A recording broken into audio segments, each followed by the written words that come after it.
So, once upon a time in the US, the movement across the southern border was so routine so as to almost not be noticed. And, I think you talk about this a little bit that, if you had one time of the year there was a larger population in southern United States, western United States, agricultural states, and then the winter months come, agricultural work dries up, and the population migrates back home effectively. And both sides seem to benefit from this. The Yes. U.S. got the benefit of the extra labor force. Mhm. The migrant population that couldn't find similar work at similar wages in Mexico or other countries around Latin America, had the benefit of that. At what point did that symbiotic relationship begin to break down, where the Yes. U.S. side started to see it as a threat instead of a benefit? Yes. Look, it's an ever going debate that has been vastly politicized. Both sides seem to feel very comfortable with the status quo rather than coming together and finding a solution. After the reform that took place during the Reagan administration in the mid 80s, it has been ongoing whether the United States should again go through an amnesty program. Amnesty seems to be like a horrible word to be used. But as things got more difficult for that free flow of labor, what happens then is that individuals that manage to come into the United States, unable to go back, just like you mentioned, to follow the harvest seasons.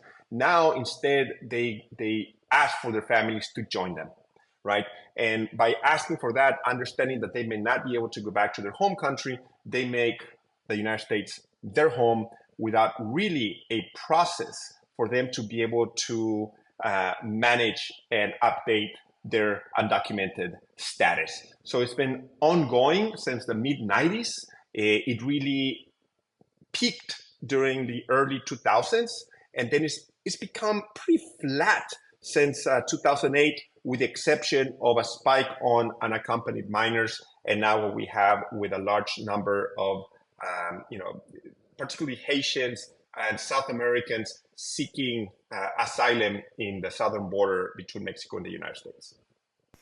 So, do you think that the business community could have been more helpful in driving a solution since so much of this was labor driven? I mean, we'll cut to the sort of the Yeah. present day issues in a moment, but it feels like a lot of what changed this was the economic conversation that we went from a place where the U.S. business community and agricultural community saw great benefit in bringing in migrant labor that was not necessarily going to be permanently part of the U.S.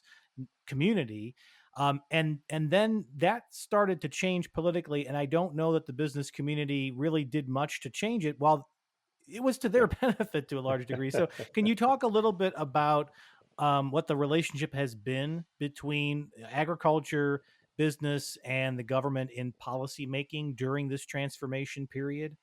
Yes, there's been a gray area where the power of business, the power of entrepreneurship has tried to really fill that gap. Well, while government is focused on security and immigration, the startup community, the technology community have really focused how to make sure that these individuals have access to solutions and to programs. But they've never been able to offer a full fledged of benefits, and therefore keeping it very much under the radar. When you think of banking, that's when us as Welcome Tech came to be very early on, 20 years ago. It was all about utilizing what then was the Mexican issued ID within the United States as a primary form of identification for opening a basic bank account. And banks really thrive in doing so. Millions of accounts were open. However, they only opened it for basic savings and basic checking accounts. No access to credit, no access to home mortgage, no access to education on how to manage credits in their home country. So it's been constant, this really dichotomy of wanting to help and really not being able to use it. But it really ends with financial services, because when you look at healthcare, that has never been really an opportunity for an undocumented worker to actually pay into the system to even have access to health insurance. That is changing slightly in some states, in the United States, but at the federal level, it remains in limbo. And that's why what we try to do is just educate our constituency so they understand what they can have access to, and to try to be, better, citizens, better residents in their communities.